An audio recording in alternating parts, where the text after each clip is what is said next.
Welcome back to another podcast episode where we help aspiring developers get jobs and junior developers grow. We are going to be reviewing Kenzie Academy, and we actually invited graduates on both from the regular program as well as kind of Amazon's synced program. So we'll be going over that. But let's go ahead and jump right into our intros. Chris, did you find a job yet? Are you still kind of looking? When did you graduate? And what industry did you come from? I've always, been kind of a tech junkie. I started my own business, after having previously gone to prison. It was really hard for me to find a job that didn't hold my past against me. So instead of whining about it, I just went ahead and started my own company, actually. Interesting. Okay. So why did you... Okay, you know what? Yeah, I guess this is a good question. Why did you decide to learn coding if you started your own company? Well, I've been coding for a while, actually.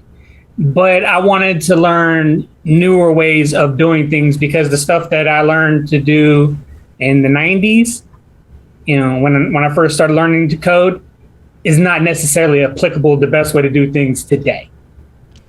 And that's why I was at Kenzie Academy. Okay, really cool. When did you graduate? I graduated October of 2020, actually. All right, perfect. Thanks, Chris. How about you, Jason? I finished the program in April 2021. So I was a straight up COVID Kenzie person. They went fully remote, so from April 2020 to April 2021. I have not found a tech job yet, and I came from a big variety in background, I guess. I've been a teacher, I've been an editor, I've worked in sales, marketing. Recently, I also had my own company, but that was kind of a pass-through company to work as like a 1099 employee. Interesting. Okay. How about you, Eric? Okay, so similar to Chris, I graduated October 2020. I think I originally started the program of March 2020. And like I said, I came from Amazon as a warehouse associate. And I guess why I chose to attend Kenzie was, I guess I had like an entrepreneurial mindset of picking up different skills and, increasing income just by picking up different things that might be in demand. And so when the opportunity presented itself to go to a tech boot camp, I just thought, why not? If I like it, that's cool. If I don't, then, at least I tried. So, once the opportunity came across, I took the chance at it, and I graduated 2020. So that's an expensive program to see if you like it or not. Yeah, no, actually with Amazon, they pay for it. So I kind of had that luxury of not having to pay for it. Like I said, but only learned the front end of it. If I were to pursue the back end, then I would have to pay the cost for continuing the program. But initially, Amazon paid for the boot camp. Do you plan on doing anything with it? So currently, right now, I am a front-end engineer intern for a local startup here in Detroit. And so it's unpaid. So I also work a job on the side to, supplement that. So, but like I said, with that, the startup, I'm kind of just, in charge of like the design and flows of, our mobile that we're working on right now. So I just assist in that area. Okay, interesting. Thanks for sharing. All right, let's jump into the meat of things. What'd you learn? And we're going to talk over each other. So I think Chris and we would have had the same program. So we did, it gets broken up into 4 quarters. The first 2 quarters are front end. The last 2 quarters are back end. So quarter 1, we do vanilla JavaScript intro to coding. You start off with JavaScript. Quarter 2 is React. quarter 3, we do vanilla Python, and then quarter 4 is Django. Okay. All right. So that was yours and Chris's. What about you, Eric? Did yours differ? Yeah, so, as I said, it was more so just the front end thing. So kind of like, the base going into learning web development, HTML, CSS, vanilla JavaScript. And then we added on a framework, React. So that's kind of, like I said, it was just, more so the UI side of things. Okay. What do you guys think of the curriculum? Which part of it? Any part that really comes to your mind right now, bad or good? It wasn't a bad experience, but I didn't go for a lot of the same purposes that some of the other people did. I wasn't there to learn something new. I was there to learn really a better way of doing things. Some people were there, they were changing careers, and they were learning from point zero, and I wasn't. So for what I needed out of it, Kenzie really did do for me. That may not be the case for everybody else, though. Did you have classmates that probably had a bit of a different expectations than you had? I would say so, yes. Would they say they got the experience they were hoping for out of it? I don't know. I didn't really talk with a whole lot of people. I working a full-time job, I was pretty much just there to handle the things that I needed to handle. I didn't necessarily get into everybody else's reasons why, because everybody had a reason why they were there to begin with. I don't think their expectations of the program were the same expectations that I had. And if you ask 10 different people, you're going to get 10 different answers. Sure. That's fair. Okay. What do you guys think of the curriculum? Like I said, I think it was like a great introduction to, I guess, just the whole world of web development. Like I said, I will tell people that any boot camp won't teach you everything that absolutely everything, in my personal opinion. Like I said, because after I graduated the course, I went back and filled in little gray spots here and there, specifically with JavaScript, just because that's what React is built on. So going through trying to fill in like little gray spots and trying to brush up and go deeper into certain lessons within vanilla JavaScript. So I'll say it's a great introductory. It kind of gives you a head start on where to go, but I think it's up to you at the end to kind of continue learning it and to be ready for the workforce or interviewing. So yeah, I'll say it's a good experience, but it definitely doesn't teach you everything. I will say that. Okay, so you mentioned that it's an introduction, and you feel like it almost sounds like you jumped into React kind of quickly and you want to go back and learn more JavaScript, get more comfortable. Right. I see you kind of shaking your head. Do you feel like you jumped into React too quickly? Like I said, just going my part, yes. Just for me specifically though, like I said, we did projects with React, but it wasn't to where I felt comfortable. If I had to build a React app on my own, there were style components and just different things like that that I didn't quite understand. Even the syntax was kind of funny to me. And like I said, I think it's it's a 6-month course, so they're feeding you a lot of information quick. And like I said, some may be able to pick up on that real quick and easily, but I know for me though, I had to go back and revisit certain topics just so I can kind of have some form of foundation to have the confidence to at least do interviews and things like that. And I didn't have the confidence when I graduated the boot camp, so it was a lot of self-education outside of it, which led me up to a point where I can face interviewers and that's everything. Okay, thanks for clarifying. How about you, Jason? Yeah, I would say the curriculum is broad enough that you touch upon enough things, different aspects, different stacks, that to kind of go off of what everybody else is saying.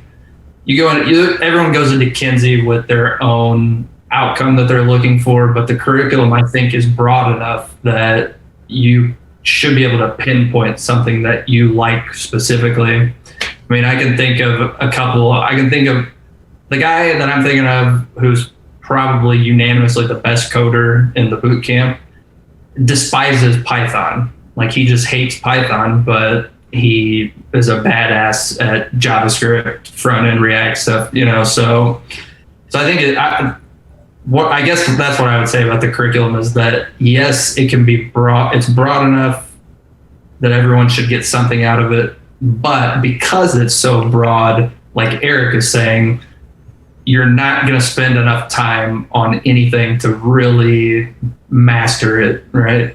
During the program, you're going to need to do that on your own time. Okay.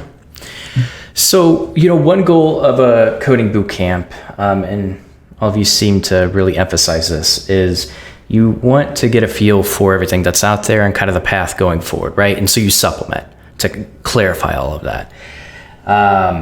But it does sound like you wish they had gone more in depth with certain components of the program. Otherwise, you need to do that to really supplement that and feel very confident and competitive maybe in the market. And maybe I'm projecting right now of kind of what I perceive this to be. But it feels like it gives you kind of just like the skeleton, an outline of what you should know to become a software engineer. I have a couple questions that I think are going to help clarify this a bit for me. So for the main program, like the non-Amazon program, it's Java on the back end, right? Python. I do apologize. I was taking a look and answering texts and stuff, and I wasn't paying as close attention. And what were you saying again? Huh? So I had asked, did you learn Python or Java for the back end? We learned Python. Interesting. Am I in the wrong? Did I look up the wrong one? They mentioned advanced backend Java development. Maybe I am. That program does not sound like Kenzie. Kenzie Academy. I think Kenzie does have an introduction to Java. Just because I think I got the email, I get continuous emails from them, and they did introduce the Java. There's also a lot of restructuring going on right now. So Kenzie was acquired by Southern New Hampshire University. Yeah. The whole program that Chris and I went through has now been completely changed. They're dropping Python and Django, and they're basically doing a MERN stack now. So it went from a 12-month program to a 9-month program, and it's the MERN stack. Oh wow! Yeah. Things are a little bit different than when we went through.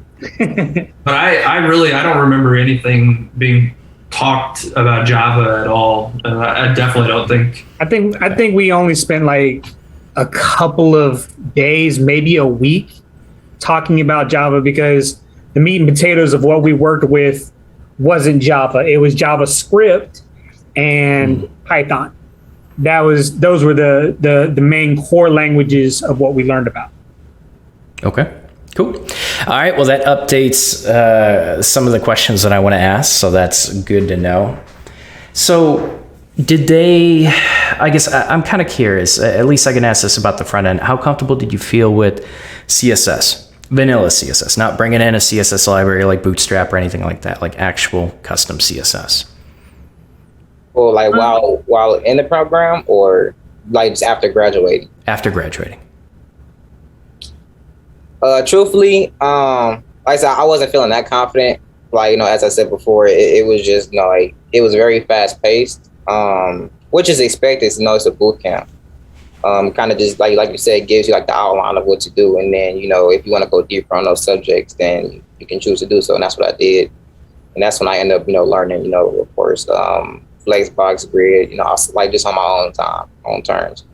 But like I said, it gave me a good foundation of CSS, but like, outside of, the boot camp, I really, dive deep into like the theory behind CSS, how it loads on a web page. So like kind of like the details I kind of did myself. Like I said, the boot camp did provide, an outline though for me to go by. So instead of me just trying to figure it out all on my own.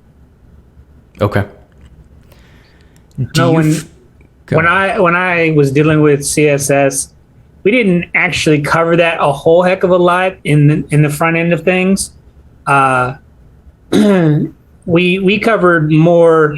They were more concerned about us actually making projects work and doing the coding side of things. Really, they didn't. I mean, CSS was part of it, but they didn't focus on that nearly as much for us in the software engineering program. Okay. For the full stack program, do you feel like it was stronger on the front end or back end? I felt it was kind of strong on both sides.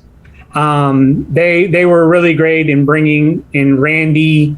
Unfortunately, Taylor left. He found another position, and he left like a couple of weeks into us starting the React, and they were kind of hodgepodging and putting it together, trying to fill in his wake. And then we transitioned from Piero over to Daniel Lamello, and he's amazing at Python. And then we had Joe for Django, and all around though, I would say that they were strong because the people that they brought in to lead and to teach were strong in their knowledge of those particular topics. Okay. What do you think about full stack, Jason? Well, we spent more calendar days on the front end than the back end. And I believe I've heard one of the reasons why they switched from 12 to 9 months is because after you've gone through your initial trial by fire in quarter one, where you're just like learning the bare bones, to spend 3 months learning vanilla Python is there's just not enough to like beef up the curriculum enough to justify that. So that was one of the reasons I heard for it. So I'm going to say the front end was a little bit stronger, but it was structured the same, as in 2 quarters for front end, 2 quarters for back end, and then at the end of Q2 and at the end of Q4 we would have a capstone project. So it was the same structuring, but we spent more calendar days on the front end. Okay. So Eric mentioned that you did go over React, which is good, but he felt like maybe he jumped into it too quickly. Maybe the program didn't focus on some of the fundamentals or more on JavaScript to be comfortable with React. Did both of you have a similar or very different experience? In my personal opinion, I thought we jumped into React a little bit too soon, because some of the people in my cohort, and I can't speak for anybody else's cohort, but it seemed like they, instead of being powerful and swimming through, a lot of them started to sink. For lack of a better term, I do apologize. But when we started learning React, it seemed like that just, they sank, and the concept started flying way over people's heads. That, because they weren't ready for that transition. Even though React is a library of JavaScript, a lot of people, it seemed like they just weren't ready. And there's a select few of us that we'd already had experience with it. So we weren't as thrown by the concepts, because it was kind of old material for us. But out of my graduating, or out of my cohort that started with 150, maybe 25 of us weren't completely surprised by it. Okay. Go ahead.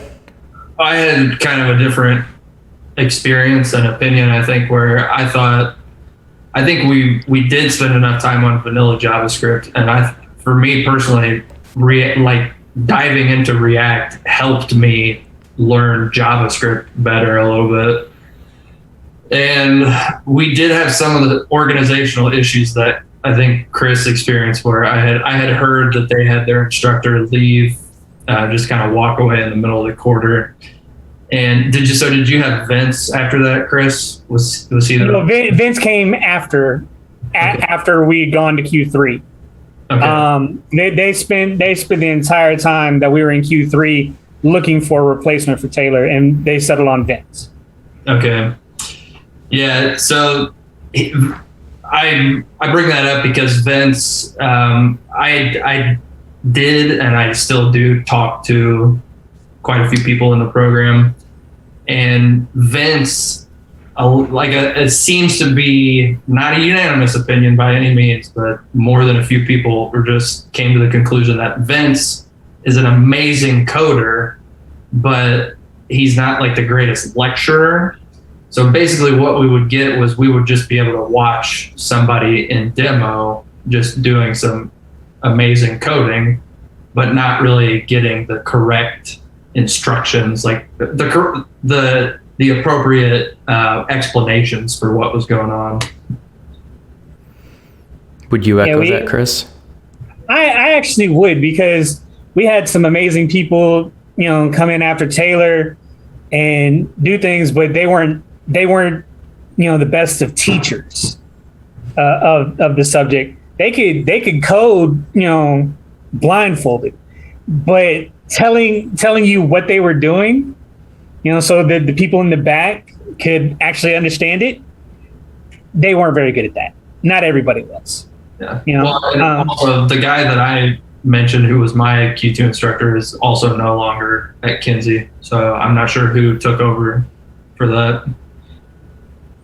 Yeah. Where they had one person, I think we had like 4 people, were filling his role, on a temporary basis. And then I think after Vince left, they were scrambling again, trying to find people that could actually fill the role. It was like baseball when you have, a guy that hits 50 home runs and steals 120 bases, and you're trying to replicate that production. No one person can do all that. So for that's a pretty big class size. Did you say 150, Chris? Yeah, that's what our cohort started with. And then I think we, ended up at graduation, I think maybe 60 of us actually graduated.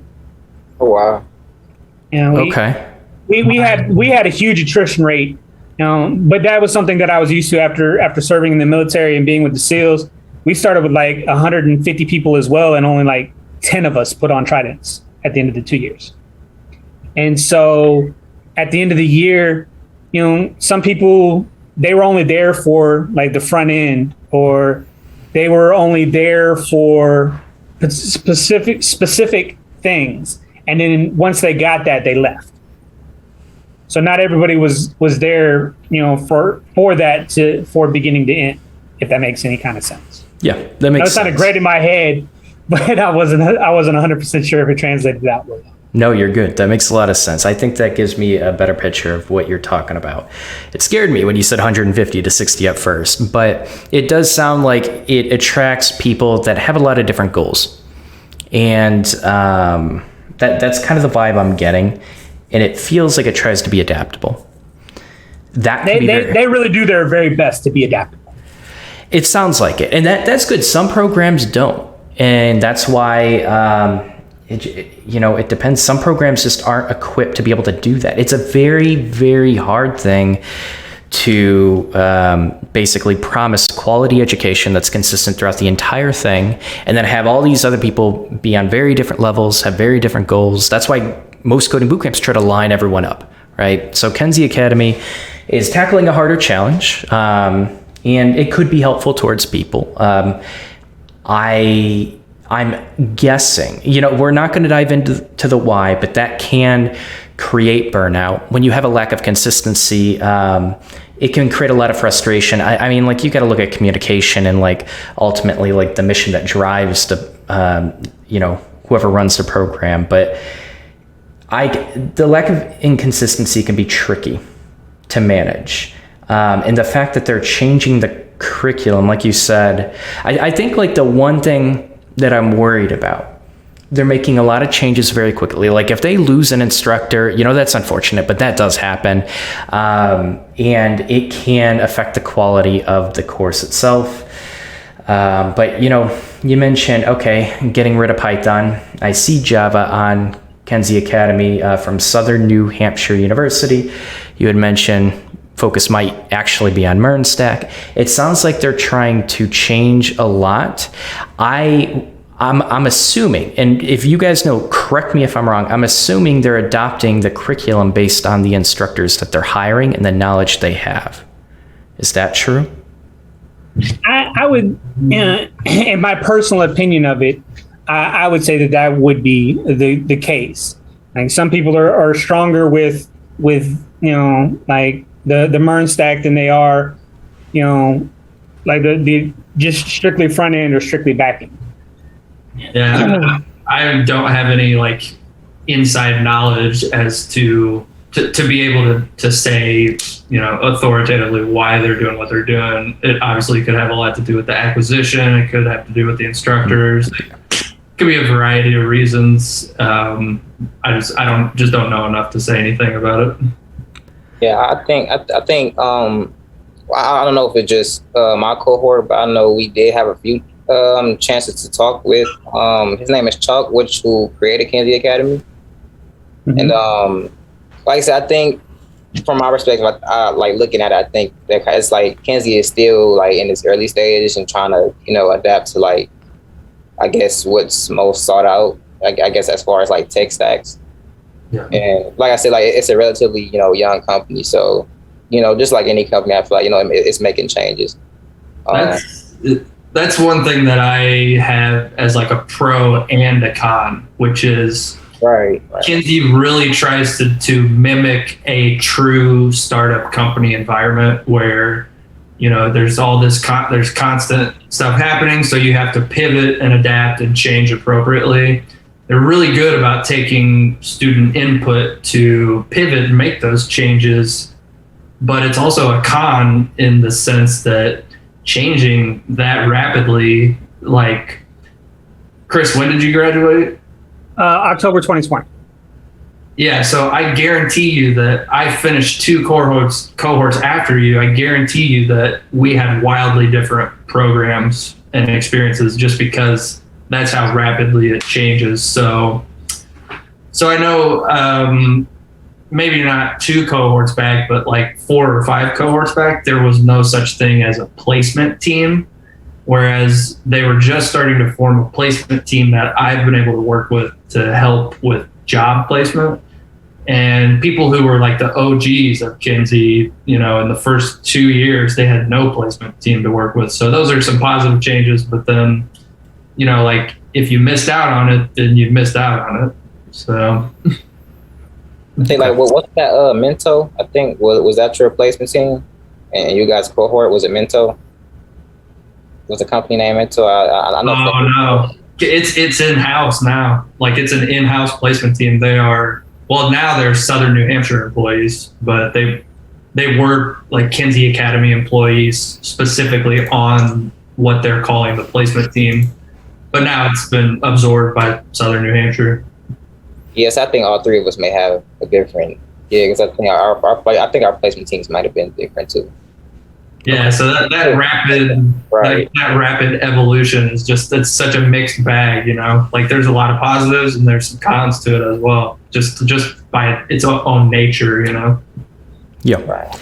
I think most programs aren't going to change this rapidly as a positive strategy. I feel like they're adapting to situations, which sometimes you have to do as a startup, because you need, in my opinion, you need time to get a lot of data to see how successful your curriculum actually is, who's landing positions. And when you keep changing like this, it does feel like they're adapting, and maybe that's the right move for them. So it would be interesting to see, in a few years where they kind of like really line up.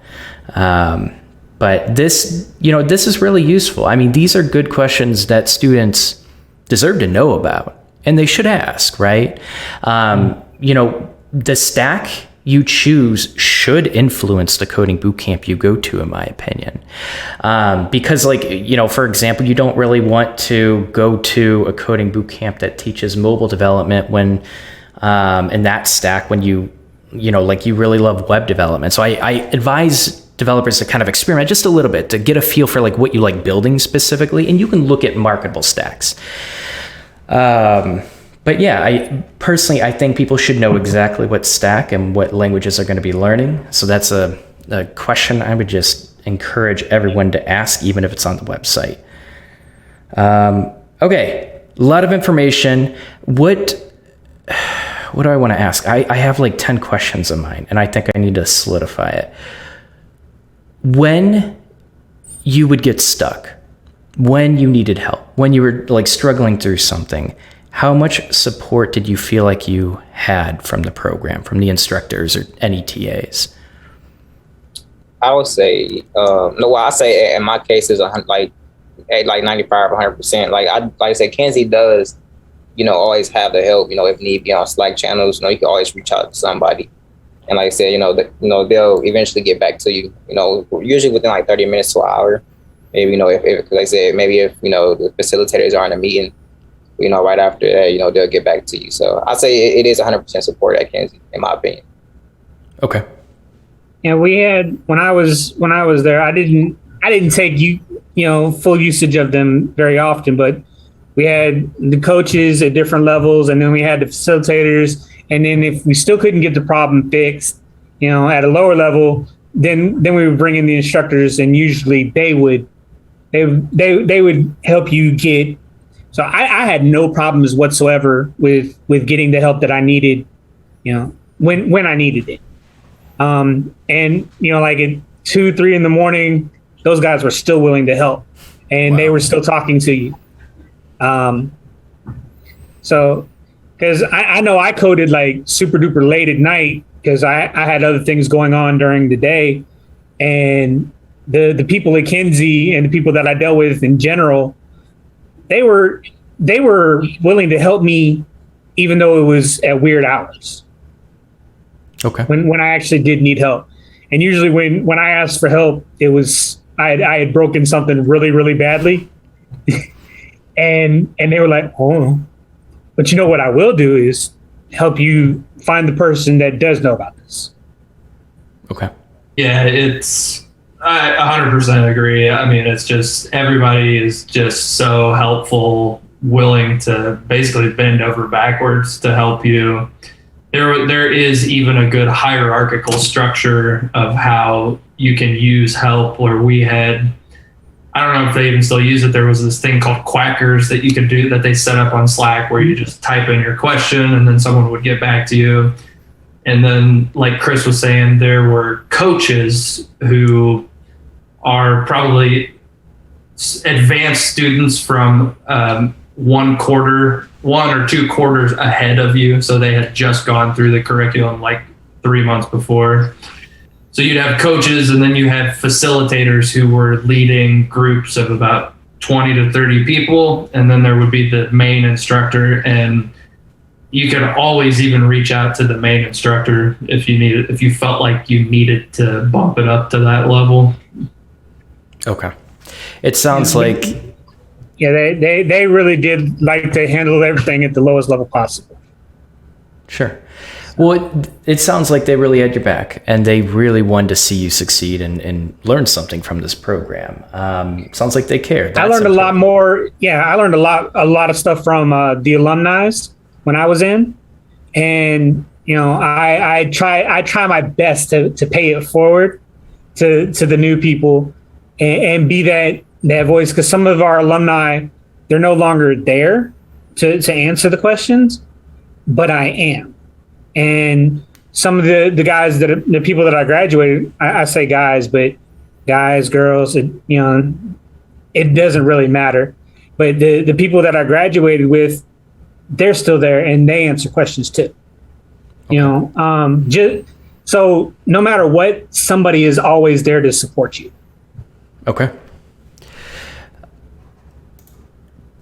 Do you, you know what? Let me ask you this. What was the project you were most proud of? What was the most complex thing that you built in the program? Say right off the bat, I say that we did like a Twitter clone. So, okay. And like I said, for our cohort, like, as opposed to full stack, we was provided the back end of things, but we had to figure out the requests, for the servers and stuff like that. So yeah, I definitely say that was probably the most time I've spent on a project, and probably also the most frustrating, most definitely. Yeah, we built a Twitter clone as well on the front and back ends. We built one with React. That was kind of our big project. And then we built one with Django as well. And, the front end of things, well, it was a big bag of awesome.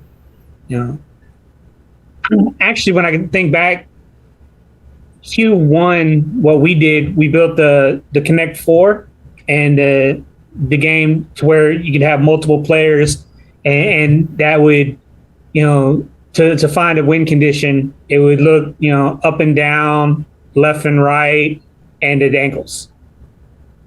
And that even though it seems like incredibly simple, that to me was what stood out the most. Yeah, so I would also just say that Kenzie is project-based learning. So, obviously you can't just work on a project. So there's supplemental demos, videos, lessons, that kind of stuff. But at the end of the day, it is project-based. And I think I may have already mentioned, so in Q2 and Q4, we each have a capstone. And then as Chris said, we did Twitter for front end and back end. And capstone is more just kind of like, here's some parameters, go do your project, right?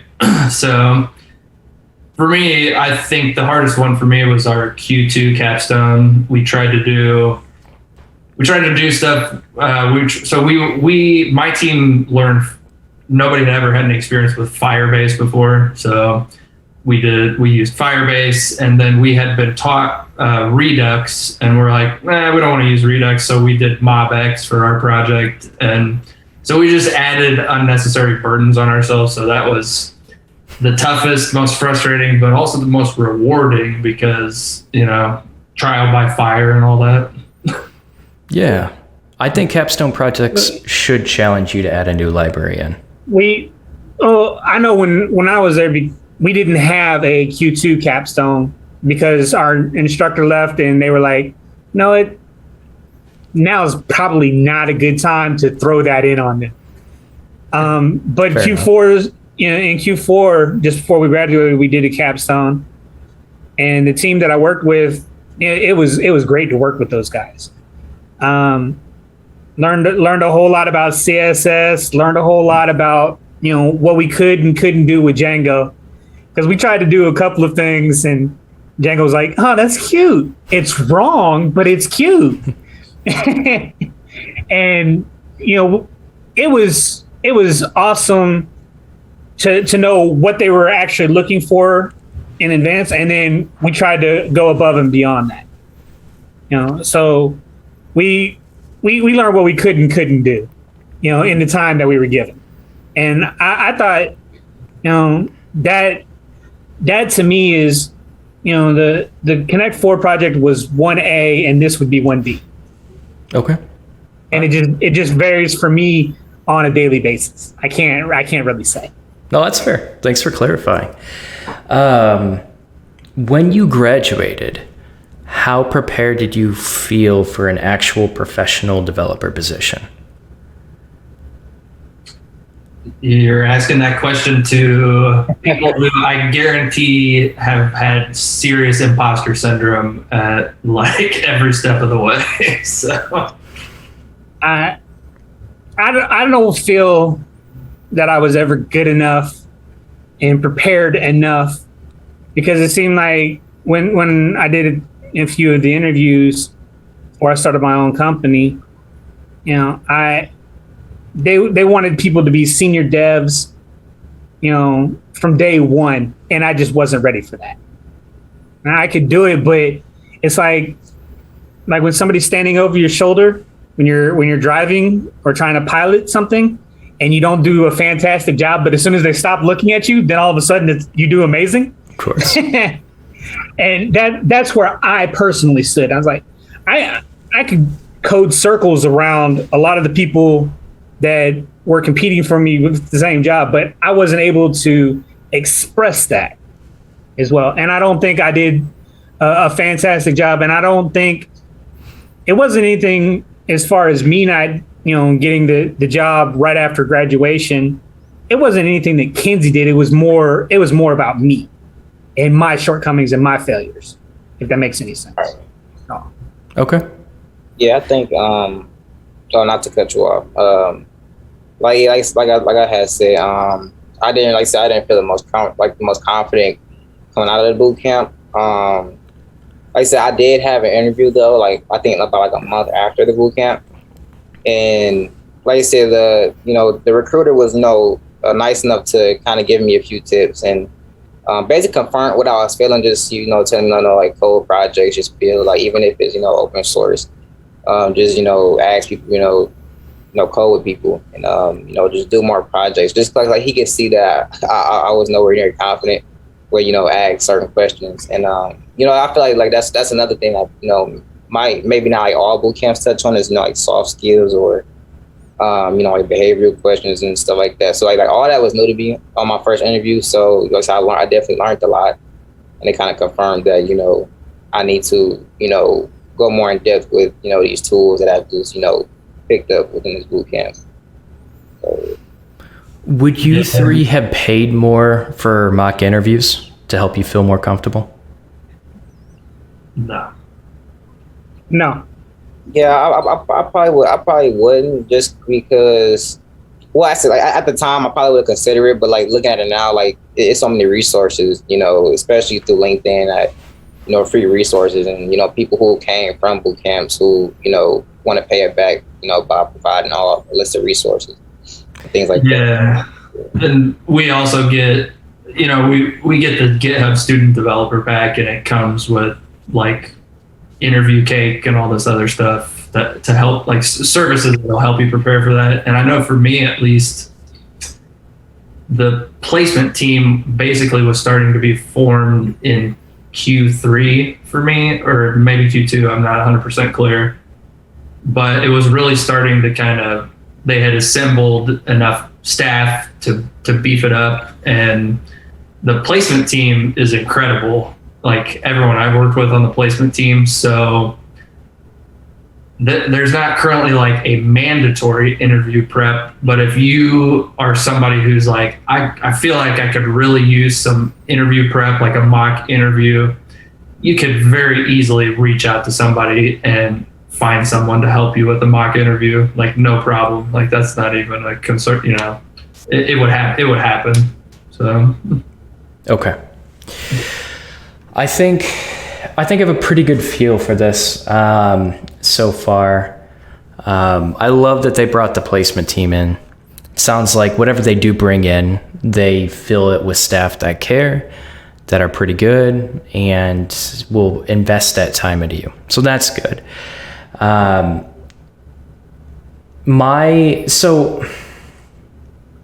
you're not going to be able to compare Kenzie culture to any other boot camp. And obviously I've not been to any other boot camps, but the culture at Kenzie is just really incredible. I agree. So, okay. So I'm going to summarize, and I want you to correct me if I'm wrong. It feels like they're making rapid changes. So I kind of moved away from the curriculum a bit. It sounds like obviously front end, HTML, CSS, and JavaScript. That's, not going to change for a very long time, in my opinion. But they'll bring in different libraries potentially, but backend's drastically changing. It sounds like they were just acquired. So students really need to ask like what they're going to be learning and who the instructors are, what their experience is for teaching that specific stack. And I think that was good feedback of, you can bring a good developer in. It's going to take some time to train them to become a good teacher, right?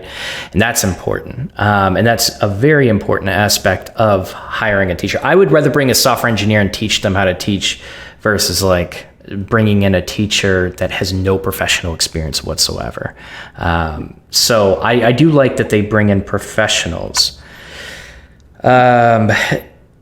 It feels like going into this program, there's such a variety of backgrounds and goals. There's no consistency with this being a very solid program for majority of people. It feels like it will give you exposure to everything you need to know, but the expectation is you need to supplement when you graduate. So if I were looking at this program, I can supplement. I just needed a little bit of help. This would have been a good program for me, but I know a lot of students that honestly like need a tons of structure, and they want an A to Z solution. And there's no like A to Z solution, but they want more support. They want more depth in a lot of this. So it sounds like it might not be great for them if they don't like have the financial backing to like, okay, 3 months after this program, I can still pay my bills and I can still study, right? Like it sounds like you need to have some sort of income coming in to extend this a little bit more, and you can be very competitive. So they give you the outline. That's one of the most important parts. But I think people that are struggling financially that think, oh, okay, I'm going to go to this program and just get a job afterwards, might need to have their expectations changed a little bit, to be a little bit more realistic so they don't shoot themselves in the foot going into this program. And that's good advice, right? Like I don't want to see students select this program thinking it's something that it's not, at least currently. I want them to be prepared, because then they're going to love the program. Then they're going to see that good culture. They're going to see people care about them. And that the program, like it's changing. It sounds like they're trying to change it for the better, but I guess that's my advice for prospect students. Do you feel like anything that I said is inaccurate or you would disagree with? I personally wouldn't disagree with things, because I'll be very honest here. Kenzie, while it's awesome for what it is, if you're looking for an A to Z solution, it might not necessarily be for you.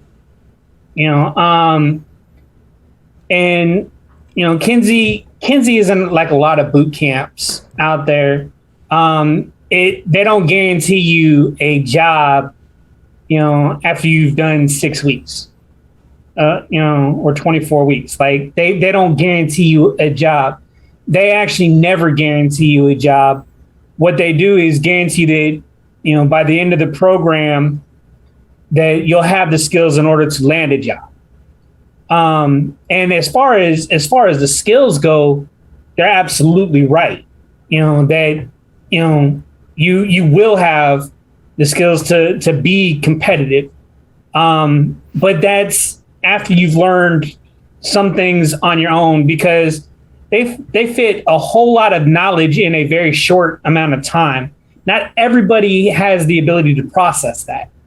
Also, not everybody really needs to be in the program.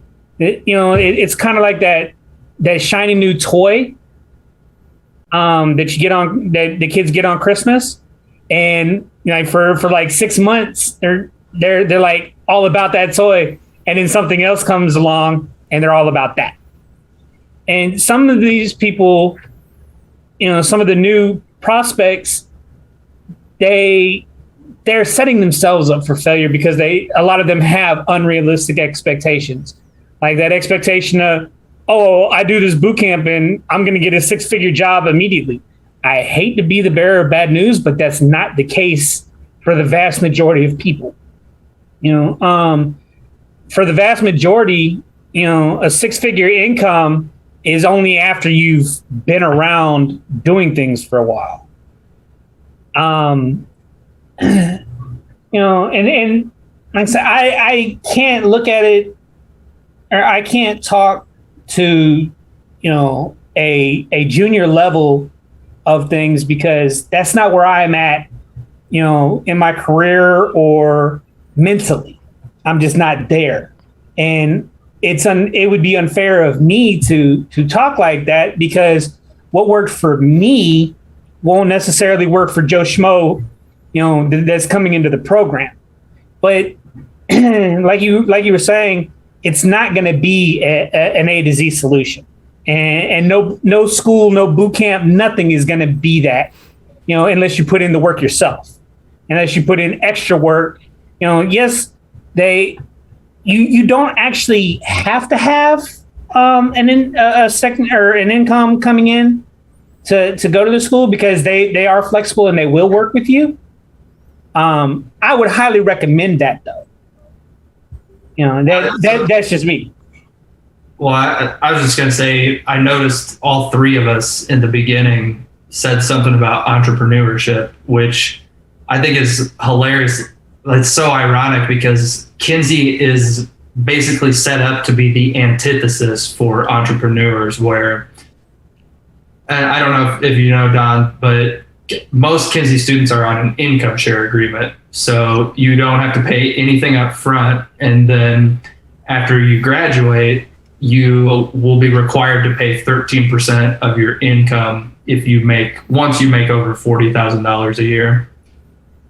The income share agreement is, as far as like contractual. There is a cap on that, by the way.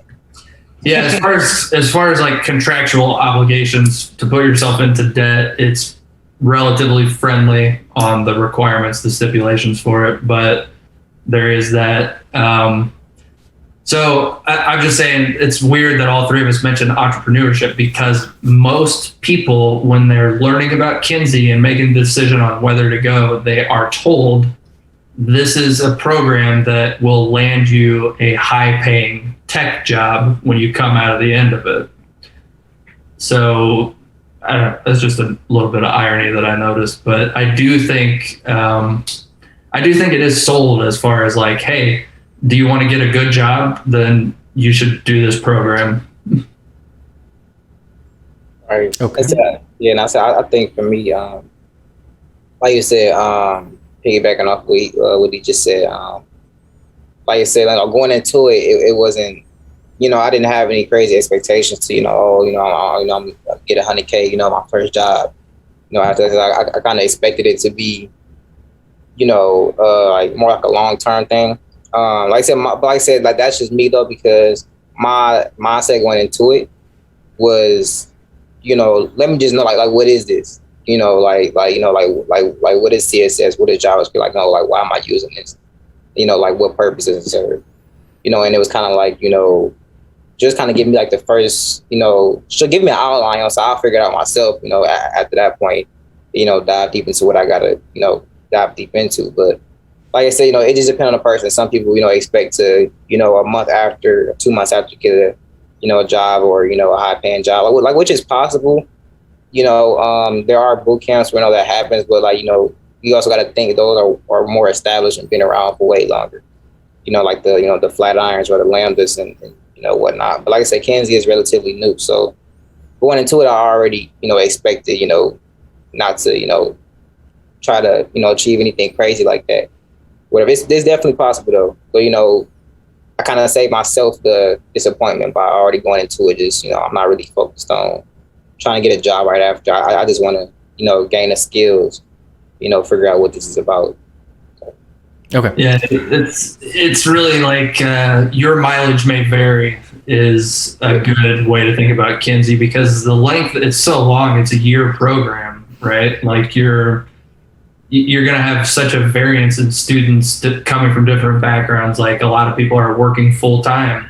Some people, their only thing that they really need to do is go to Kenzie so they can spend that extra time to learn whatever else they want to learn. So we do have students that when they finish the program, they do land 6-figure jobs, but that's because of previous experience, and they may have decided to specialize in something on their own time. And then we have students that may, finish the program and they're like, I need to continue on more learning. And then we have people who are like, I don't want to code, so I'll do like tech support, or I don't know. So it's your mileage may vary is like a big, not a theme, but that's just something that I've noticed. Yeah, I think all of you did I love all of you sharing all these perspectives, and you were very real with it, right? You didn't try to oversell it. And you basically I feel like based on what all of you described as I have a very accurate representation of Kenzie right now. And that's going to help a lot of people. Like I want that. I want Kenzie to attract the students that are actually going to find a lot of value in it. You're right. It is different than coding boot camps. We don't, I actually didn't expect to go this long, but I can tell you very much it's different than other coding boot camps for sure. So I love this. This is going to be super helpful. I think we covered everything I wanted to, and I think people have a whole picture of it. So what I want to do, we're going to do our bonus question. And try not to think about the coding bootcamp at this point. It's just your own advice. If you had to give a final piece of advice for aspiring developers, maybe advice you would have wanted to know when you were first learning how to code. So outside Kenzie, just like general advice, what would that advice be? Feel free to think about it. It's probably the same advice I would give to anybody going into any career is start networking. Like it's never too early to network, get on LinkedIn. If you're going through the Kenzie program and you want to be a software engineer, reach out to somebody who is in the position that you hope to get. Reach out to them, say, hey, I'd love to pick your brain. Could I meet you on Zoom for 5 minutes for like a coffee? How did you get to where you're going?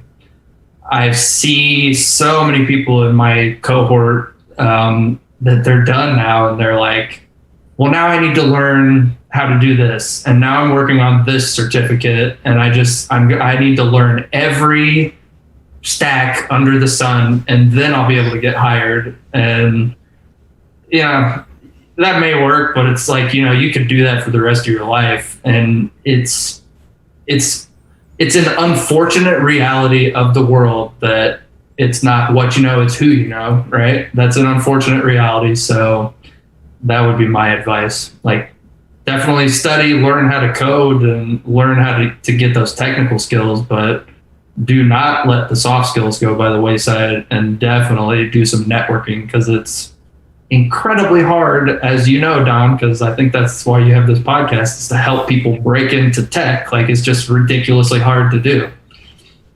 Cool. Good advice.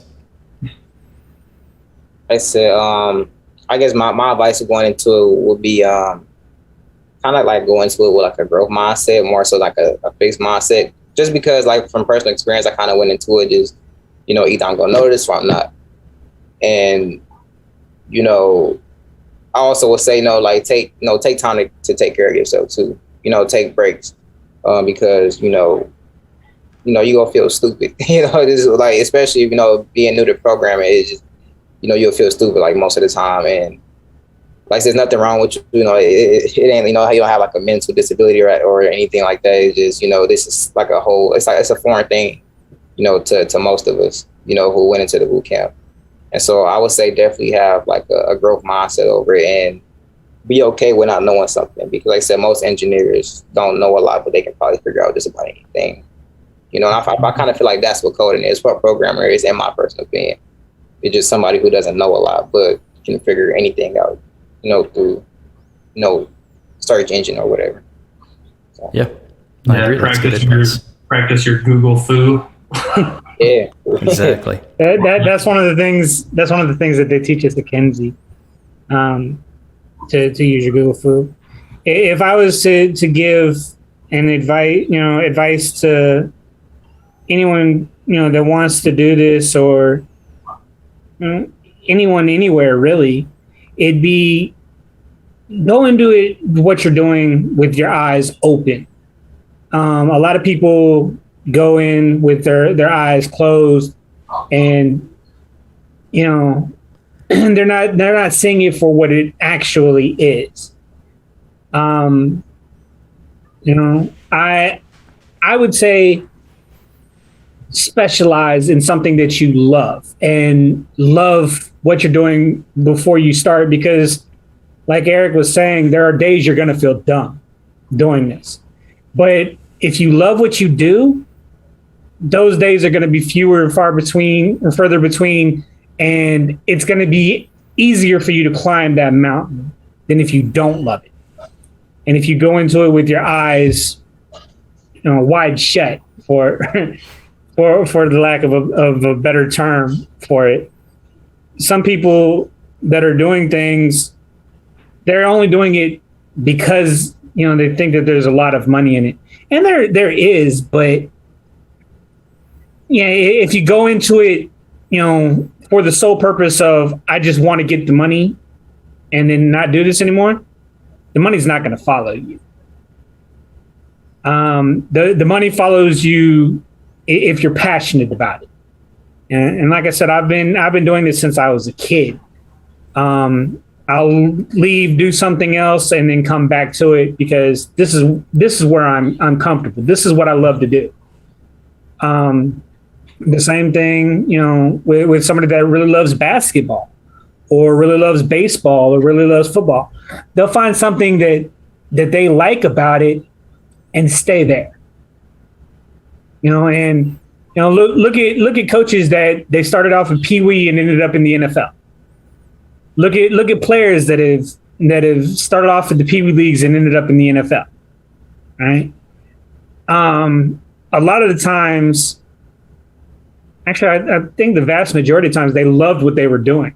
It's no different with coding.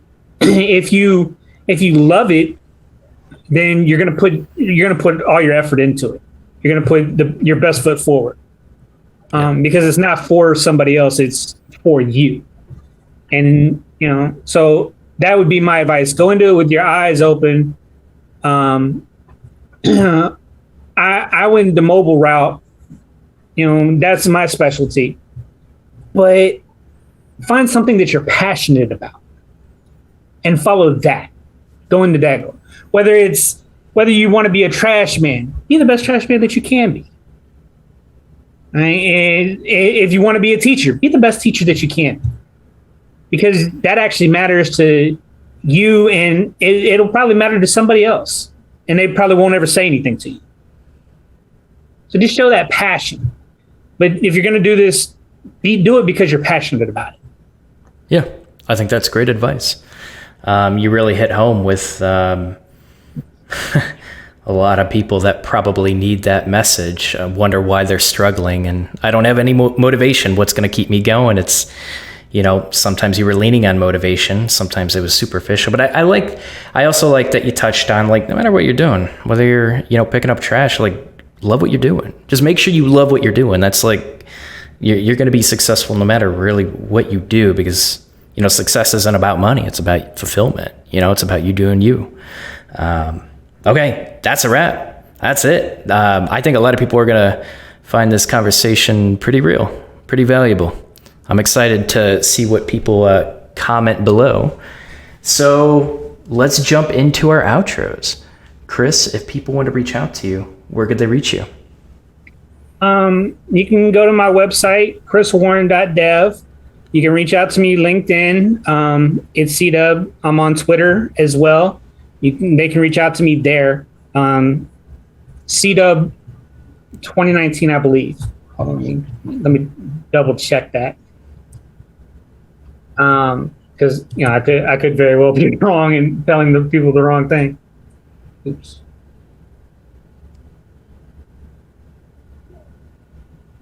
Yeah, it's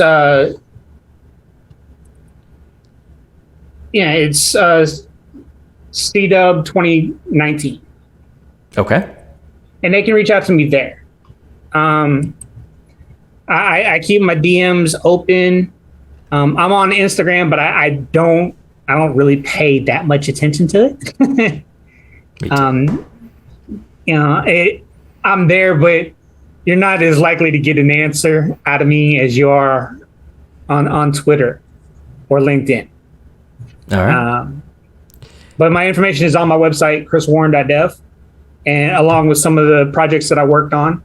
It's not the greatest of things, in my opinion, but it some of the skills that we learned at Kenzie are on display there. Okay. I'm sure people will check it out. So, you know where to reach Chris. Thank you. How about you, Jason? Where can people reach you? LinkedIn is probably the best route. I have a shitty little portfolio website, hellonewman.me. I don't know if anyone is old enough to recognize the Seinfeld reference or not, but I actually don't. I watched a lot of Seinfeld. Sorry. You don't remember the Hello Newman? Hello Newman. I do remember that, actually. There you go. So that's my portfolio is hellonewman.me, but LinkedIn is better. My social media handle is JarNuma. It's like a mashup of my names, just JARNEWMA. So. All right, perfect. How about you, Eric? Where could people reach you? Well, like I said primarily LinkedIn, literally just Eric Walker. Like I said, I did just make an Instagram though for a brand that I want to do within coding. It's called the Detroit Dev. So if anybody wants to follow that Instagram, you're more than welcome to do so. But yeah, mostly if it's professionally, just LinkedIn. You're welcome. Okay, perfect. All right, well, I honestly think this is a real episode. I liked it. So let us know what you think in the comments below. But otherwise, Chris, Jason, Eric, thanks so much for coming on and sharing your experiences. Yeah, appreciate you having me. I was happy to come on today, and these guys were awesome, Jason and Eric. I really appreciated my time with you guys and talking to y'all. Yo, what about me? Yeah,